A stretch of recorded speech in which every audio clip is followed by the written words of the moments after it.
And now from San Diego, California, welcome to the Gentle Jab Show.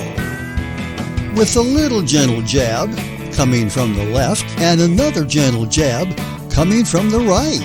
We'll exchange some punches, but they'll be pretty light. We'll debate politics and have a friendly fight. So let's get started. Welcome to Gentle Jabs. On this show, Republicans and Democrats come together to discuss current events in the United States and around the world. Tonight, we're going to talk about 5 topics. We're going to talk about immigration, Hunter Biden, the midterms, January 6th, and energy independence. John, would you like to kick it off for us tonight? Well, I noticed today that Governor Abbott of Texas sent the first busload of illegals up to Washington, D.C., kept his promise. I guess, Nancy Pelosi is going to welcome them somewhere. And all those Democrats who think this is such a great idea are going to welcome. Now, Donald, you had immigration under control. We had Remain in Mexico. We had Title 42. I thought you were doing a great job. What do you think of the job Joe and his czar, Kamala, are doing on immigration? Well, pretty much next to nothing, but causing a complete mess. The Title 42 was put in because of the pandemic. We put it in to turn the immigrants away from letting them apply for asylum. That's what we did. Wait a minute. The pandemic, that's restricting are being lifted. The restrictions are being lifted now. So why should it be handled? It should be handled with the legal process now. Well, was that Slick Willie, President Clinton? Here's Jay Johnson, who was the I'm here, John. Yeah, this was Jay Johnson, the guy that actually built the cages for Barry. And he said that removing Title 42 is a big mistake. The 2 Democrat senators from Arizona, Mark Kelly and Sinema, both think it's a bad idea. Mitch, let's cue up clip 1 to get an idea here from not a friend of Republicans, CBS News. On America's southern border, federal agents are bracing for a surge of immigrants seeking asylum. That's because the CDC is ending a Trump-era public health policy known as Title 42, which was used to block nearly 2 million immigrants from entering the U.S. during the pandemic. CBS's Manuel Bojorquez reports tonight from the border near Tijuana. This family is on the run. 36 people total, 36 personas total de una familia. They say their success as avocado farmers has made them a target for extortionists back home in Michoacan, considered one of Mexico's most dangerous states. They're now at a migrant shelter in Tijuana, but say the threats keep coming over the phone. You'll pay the consequences. Si no cooperan, if you don't cooperate. They fled from their farm 7 months ago, but a controversial pandemic border policy known as Title 42 has put their legal right to apply for asylum on hold. The one notable exception to Title 42 are refugees from war-torn Ukraine, entering the U.S. through the southern border after a few days here. So they said no asylum, no asilo, y no ayuda. They couldn't help you. That it was closed. Some Democrats have joined Republicans in cautioning against what they consider a rushed end to the policy. Both Arizona senators, Democrats Kyrsten Sinema and Mark Kelly, released a joint statement, Kelly calling it the wrong decision, and Sinema saying the move shows a lack of understanding about the crisis at our border. The White House, bracing for tens of thousands more migrants applying for asylum in the coming weeks, is sending additional resources to the border. It's not an migration enforcement measure, and the decision on when to lift Title 42 was made by the CDC. Have more calls come in since the Biden administration said we're going to do away with Title 42? The phone don't stop. But even before the announcement was made, Pastor Albert Rivera, who runs the migrant shelter, was already building an expansion to eventually house 1,200 asylum seekers. Some of them been waiting a year and a half for a permit just to come to the border here because they want to apply, do it legally. Seeking asylum in the U.S. is a legal right, but with ports of entry not processing most asylum seekers due to Title 42, some say they have no option but to cross illegally to try to make their claim. Nora? Manny Bojorquez on the border, thank you. Now, in addition to all the kids you saw there, there's a real problem with drugs crossing the border. So the drug cartels, the human trafficker, the child traffickers, the sex traffickers are all getting lined up. As soon as Title 42 goes away, guess what? Now, Bill Clinton, how can you possibly defend this clueless policy from Joe Biden and his vice president? Well, first of all, I'd like to start off by saying that woman was so attractive talking, I didn't hear a thing she said. Well, that's CBS News. Now, Bill will probably claim that we're not fair and balanced, but we're going to show a little Fox News later, and we had some CBS News. But I think this is a treasonous offense. The Constitution is clear. The presidential executive branch is to control the borders. I think Joe will be impeached. Now, I'm going to go on record tonight. I think the Democrats are lining up Joe with our next topic, the Hunter thing, to either remove him by the 25th Amendment or have people like Schumer and Pelosi and Dick Durbin and that guy, that whack job from Vermont, Leahy, to walk over to the White House and say, Joe, it's time to go. I think that's what's going to happen. Now, President Trump, do you think— John, you want to have Kamala Harris in there instead then, right? Say again? You want to have Kamala Harris as president instead then, right? No, that's the Democrats' plan. I think they should impeach them both. But the Constitution says that she's second in line. So they ought to do a group impeachment for this treasonous activity on the border. I mean, there's no way you can plan schools, roads, hospitals, public services, nothing, Bill. I mean, this guy right here, Jay Johnson. He was the Homeland Security Secretary under Barry Obama. He agrees that 18,000 illegals will be crossing the border every day if they pull back Title 42. So President Trump, why don't you come in here? I mean, how long would it take you to get Title 42 back in place, enforce remain in Mexico, get Mexico to put their troops on their border and help us save this country? One phone call. The president of Mexico. I would call Mexico. We'd make a deal. We'd do like we did last time. Tell them to keep them the hell over there. Can't bring them back. Can't allow them into our border. We can't do it. It's too much. We're like the Titanic. We're starting to sink, and the Democrats are arranging the deck chairs while they're playing the music. We can't do it anymore. We can't afford it.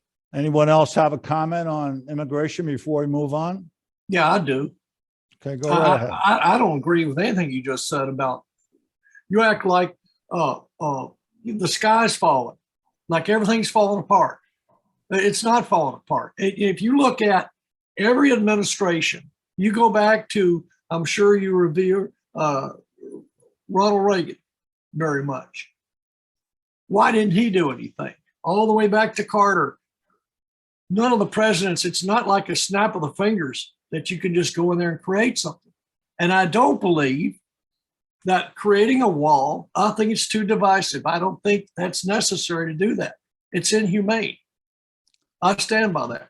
Yeah, we're in different times now. The drug traffickers, the fentanyl. I mean, 100,000 people. How many people died a year from drug overdoses and imported from Mexico, from China during Ronald Reagan's time? I think very few. So this is a different paradigm, different set of circumstances, and it takes a different solution. So I think you're about 30, 40 years behind the times there, President Clinton. Well, I appreciate you saying that.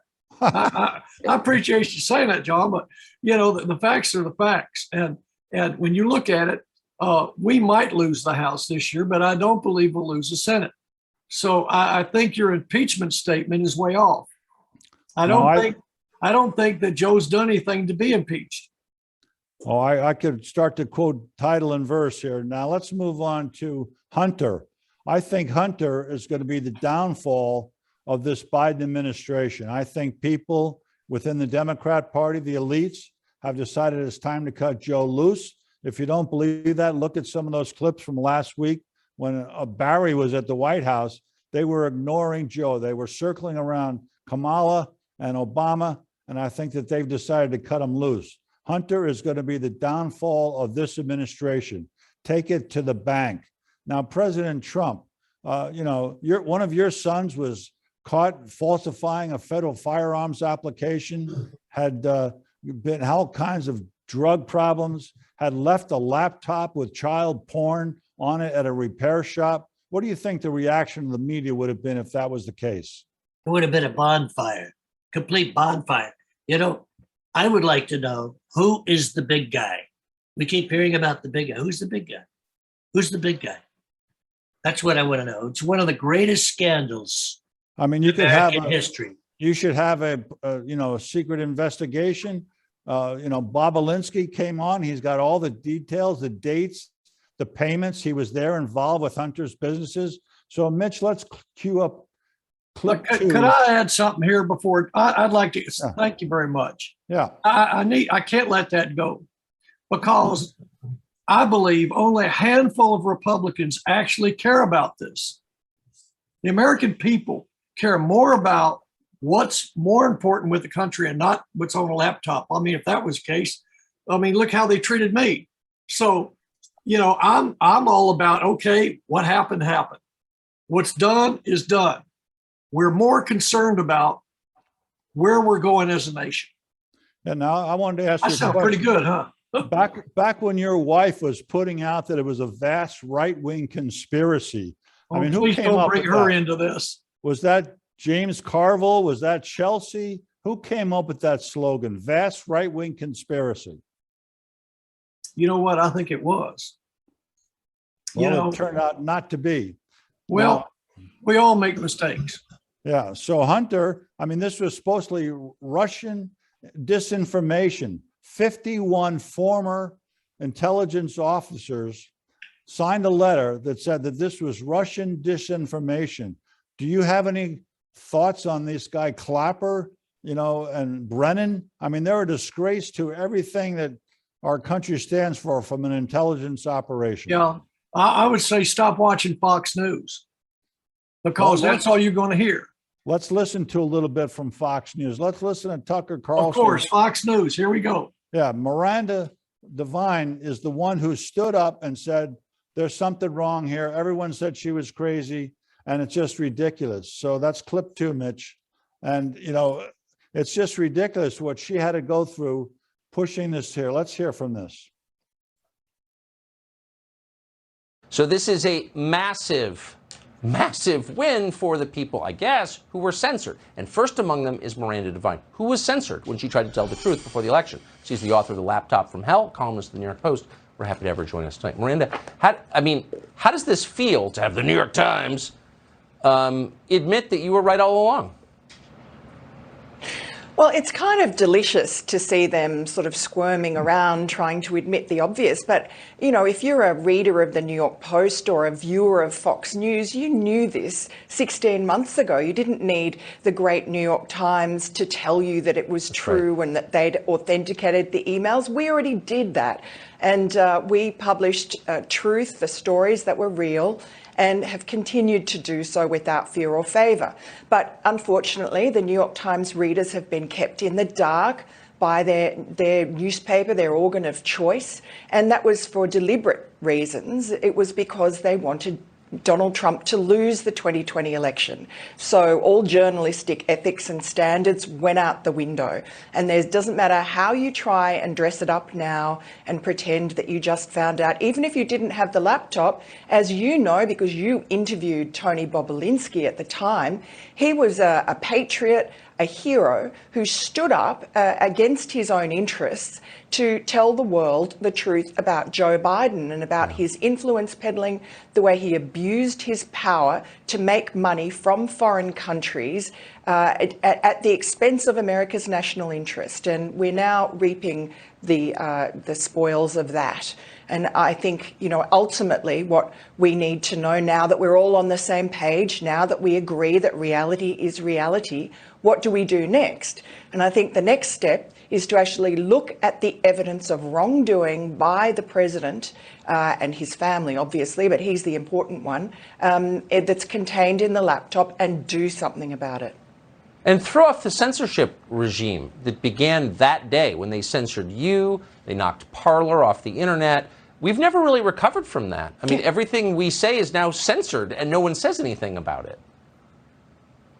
Yes, and also the 50 former intelligence people. I mean, that was John Brennan, former recent head of the CIA. That was Leon Panetta. That was James Clapper and Michael Hayden. These people who now are, to this day, appearing on CNN and MSNBC as esteemed experts on Russia and Ukraine. And those people should never hold their heads up in public again. They have their reputations are destroyed by the fact they signed that letter and lied about the laptop and said, without looking at it, that it was Russian disinformation, and they got Joe Biden off the hook.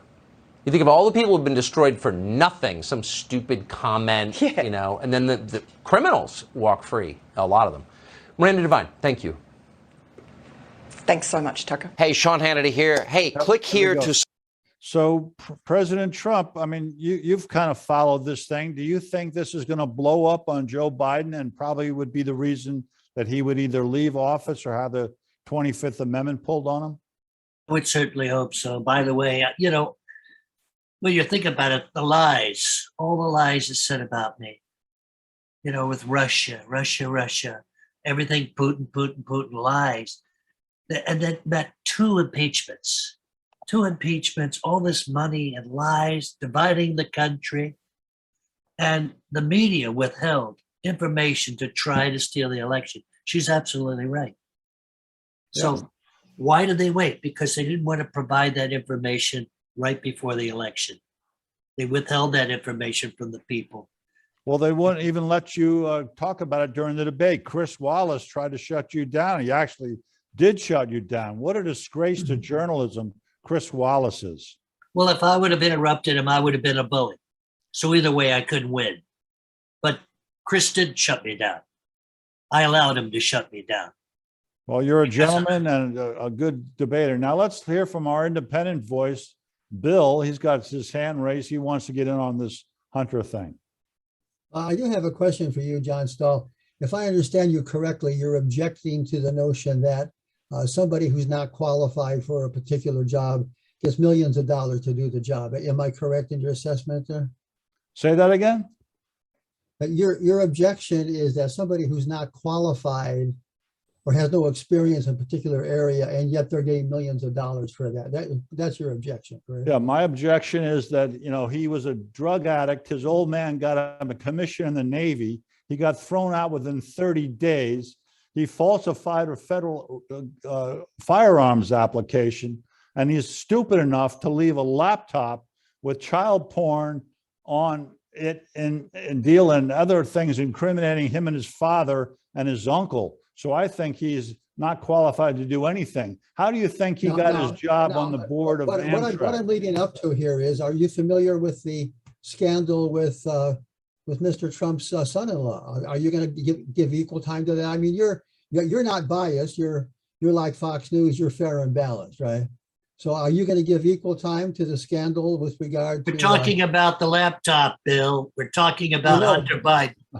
We are talking about that, but I wonder if we could give equal time to the fact that Mr. Trump's son-in-law is involved in a scandal as well. Are we going to... How come you haven't heard about it? How come you haven't heard about it?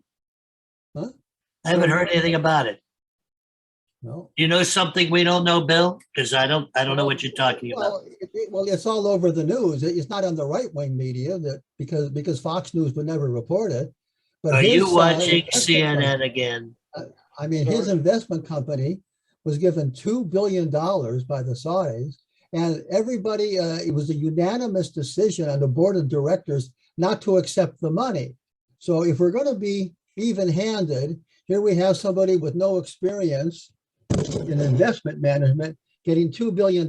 So I think we should give equal time to this as well, rather than just staying on the one topic with Biden. Yeah, so Bill, you have to understand, Jared Kushner was a seasoned real estate professional, made a lot of money developing buildings in the Northeast.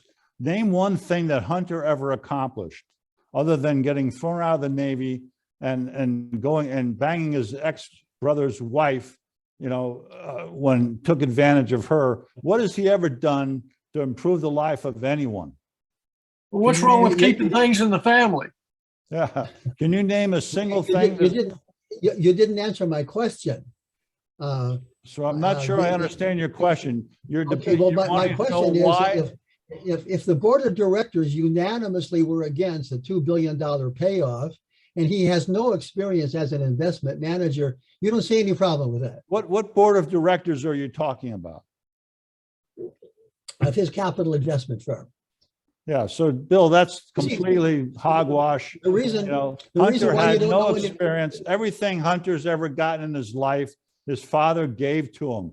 So the reason why you've never heard of it is because you watch Fox News, and they're not going to say anything that is detrimental to Trump. So you have to realize the bias and the one-sided nature of that organization. I watch every source. I don't watch a lot of Fox. You know, News. I agree with Bill. I think Bill's right on this one. Oh, so we want to shift the blame and go after Jared Kushner? That's what we want to do? Exactly. No, we're not going to shift So it's the blame. We're just going to give equal time to things on your side when it's in fact, the amount of money that he got was far greater than the amount of money that Hunter Biden got. So what is your when next show? Let's put this on the fact check. I don't know what the source is of this thing that he's got. Critics mock. I mean, there's no quoted source there. Who's quoting that, Bill? Who are the critics? All you have to do, John, is go to YouTube and watch the video. Go to YouTube and watch the video. I'd like to say something here. Yeah, it's Easter week. I think it's time to forgive and forget. And so let's move on from Hunter, because, you know, he's not a bad guy. Okay, let's move on to the midterms. I'm standing by my prediction. I think I feel more comfortable all the time that Joe is going to drive the Democrat Party into the tank, and there's going to be a big switch, 50 seats. The Democrats are all starting to go that, oh my God, if the Republicans get back in power, it's the end of our democracy. I mean, it's just, they're desperate. They realize Joe is in a real problem. This inflation, I paid $6 a gallon for gas yesterday for the first time in my lifetime, never before. And I don't think it's going away anytime soon. I don't think it's transitional. This inflation is here. Joe has no clue. His energy secretary has no clue. And I think the Democrats are going to get a big surprise on election night with these midterms. I'm going with 50. Now, Bill Clinton, what is your prediction? Have you softened your position, or are you thinking? I hate to make predictions. I mean, that's a pretty bold one that you're making right there. But I will say this. I believe the American people know the real truth. Democrats, we've always been fair. We've always been there for the people. This is Obama's fault. I mean, this is what I'm trying to say is that this is President Biden's fault. Are we clear? Yeah. So, you know, I think so. Are you in agreement that they're going to cut him loose after the shellacking in the midterms? I hope they cut him loose. Believe me, I hope they cut him loose. They should have cut him a long time ago, because he's not the real president of the United States. Everybody knows it. He's falling in every category. Every category he's losing. Now, President Trump, big deal. What have you? Are you feeling more comfortable now that we're going to take more than 50 seats, or no? Well, I hate to agree with Bill, but I hate to make a prediction. I would just say we're working very hard. We're going to make big changes. You're going to see it. You're going to like it.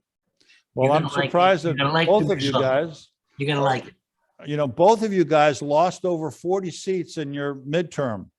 In 2018, you lost over 40, and Clinton lost over 40 in 1994. So I think that you guys are being a little too conservative on the estimates for what it's going to cost the Democrats. I didn't lose that much. I don't think I did. Seats. Yep.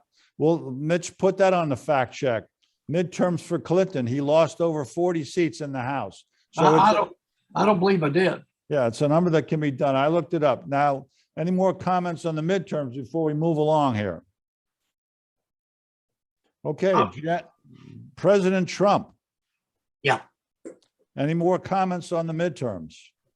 I would just say that, you know, the Democrats know that it's coming. They know something very, very big is coming. and they don't like it.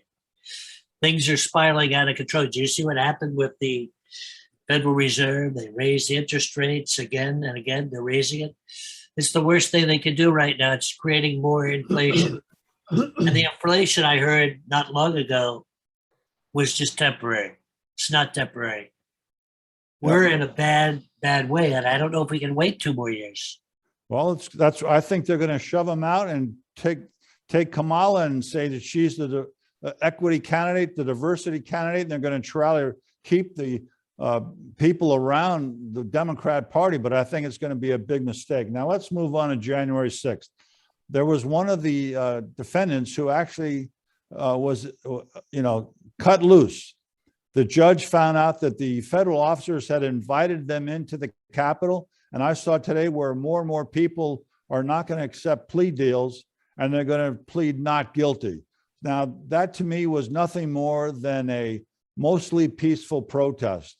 All the destruction that was done in Milwaukee and Wisconsin and Portland and Washington State, federal buildings, night after night, government buildings, police stations, hundreds of billions of dollars of damage. So I think it's going to be a real situation. So I think, does anyone have an opinion that January 6th was anything more than a... You took the words out of my mouth. You took them right out of my mouth. I was going to ask you about where's the due process? Yeah. Why haven't they been charged? And by the way, Jenny Thomas, who is the wife of the Supreme Court Justice Clarence Thomas, is now being investigated for texting to Mark Meadows about the January 6th. Believe me, there's nothing there at all.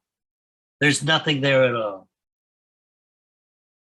Well, I think that's true. I mean, there was no, I saw where they're starting to go after the organizers of the rally. Why aren't they going after the organizers? Who paid to fly those people to Milwaukee and Portland and Seattle? I guess the real question here, and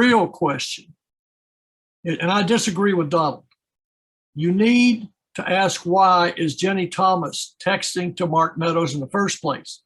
She said we are in listening mode to see where to fight with our teams.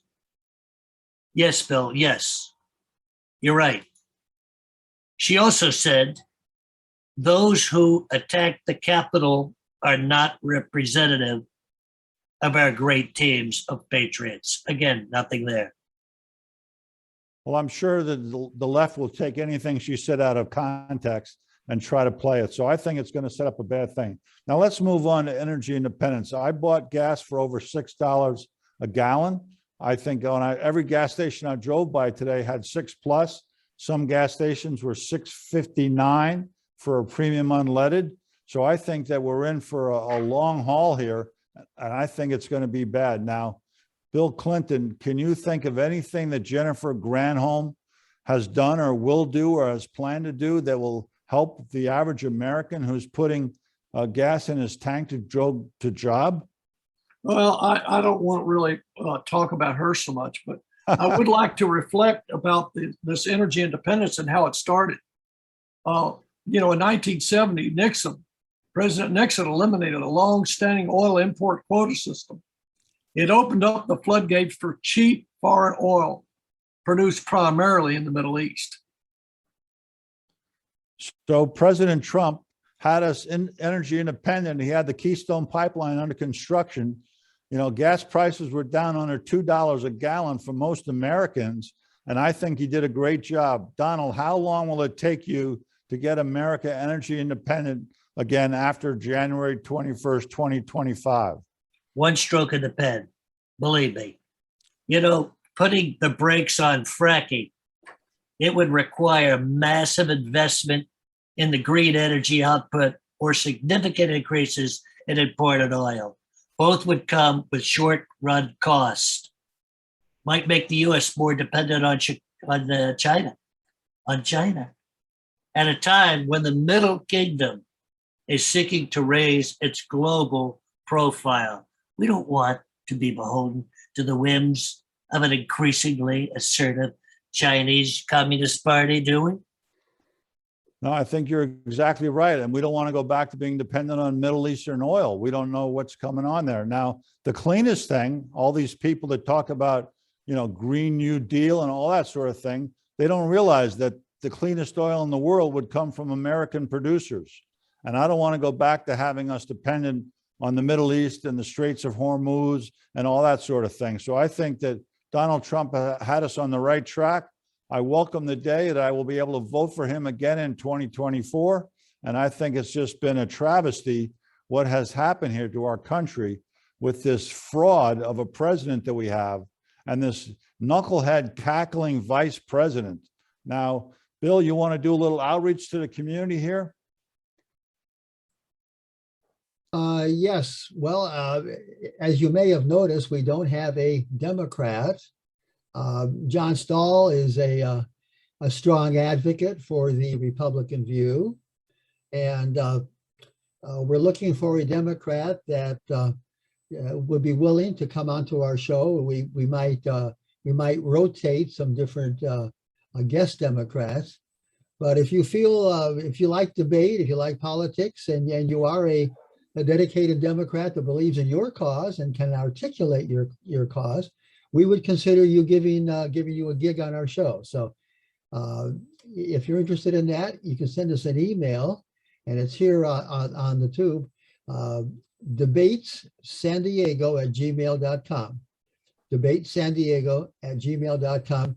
Tell us about yourself, and tell us if you might have an interest in being on our program.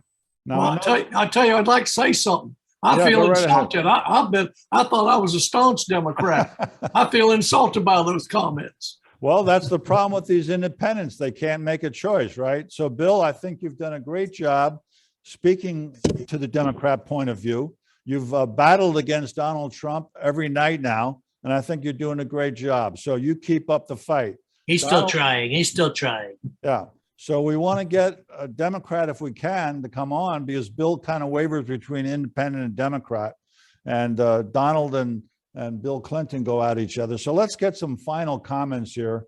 Mitch, do you have any comments about what you've heard tonight? Yeah, I'd like to make a comment about them changing the situation with the border and what an issue it is. I know we talked briefly about the overdoses and then people bringing in fentanyl, and just between 2019 and October of 2021, drug overdoses actually doubled. And in previous discussions we've had on the show, I'm very passionate about this. I have people that I know personally have died of overdoses, and it's when it comes to fentanyl, I feel like it being smuggled over the border and where it's actually been put in regular drugs, it's very, very misleading, where the drug cartels are putting fentanyl in other like pills that look like Xanax, and people are overdosing. That it's a serious problem, and the drug overdoses have doubled from 35,000 to over 69,000 just in the last year. And so I feel like if we don't control things at the border and do things in the proper way, I am all for people coming to this country. I think that that's what makes America great, is that we have such a mixture of people from different countries, but I just think that we need to do it in the proper way and with the proper process. Okay, let's get some final comments from Donald Trump on tonight's show. Well, I agree with Mitch, but you got to come here legally. You got to come in legally. There's a process that we have in this country. We have laws. Without laws, we don't have a country. We don't have a country. True. That's true. Now let's get closing comments from Bill Clinton. And if you want to go back and are independent and let them know that you're going to hold up the Democrat side of this equation. I think I can. So. I think I can. You know, Donald and I, we play golf together.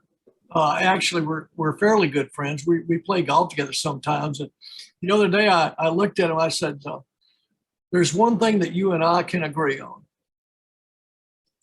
What's that, Bill? We both can't stand my wife. And that's probably true. I don't know how you've put up with her for the last 40 years or so, ever since she was up there going, You know, I'm not just some Tammy Wynette standing by my man. And then she's got the right-wing conspiracy. I mean, it was just a bunch of hogwash. Now, Bill Driscoll, our independent, have you got any closing comments on what you've heard tonight? Well, I think that we're a little bit too biased on the Republican side, and I would reiterate my request to have a Democrat come forward to represent that side. Okay, well, let's do that. So I think we do have a fair and balanced show. We showed CBS and Fox clips. We had two presidents on opposite sides of the aisle. We had you as an independent. We have me as a Republican. And I think that we've got a pretty good balance. But if you can find a Democrat who wants to come on the show and defend this border crisis, defend the inflation, the energy situation, the way Joe's handled foreign policy, I mean, this is a freaking disaster. Let me ask you something, John. What can they defend? The border, the supply chain, inflation, gas prices, Ukraine, Afghanistan, the pipeline. What's there to talk about on their end? Well, I think they're just going to try to play this card that if we let Republicans take back the House and the Senate, it's going to be the end of our democracy. I mean, that is such a line of baloney. I don't know how they must sit around and say, we got to come up with something. So let's try something, you know, so it's just amazing. Now, Mitch, if you have any other comments, make them now and then close out the show, please. Thank you very much, everyone. Well, for everyone out there on YouTube, don't forget to like and subscribe. And also people watching on Facebook, you can look up General Jabs on YouTube and see our previous shows. We hope that you all have a great night. God bless America, and we'll see you next week. Thank you very much.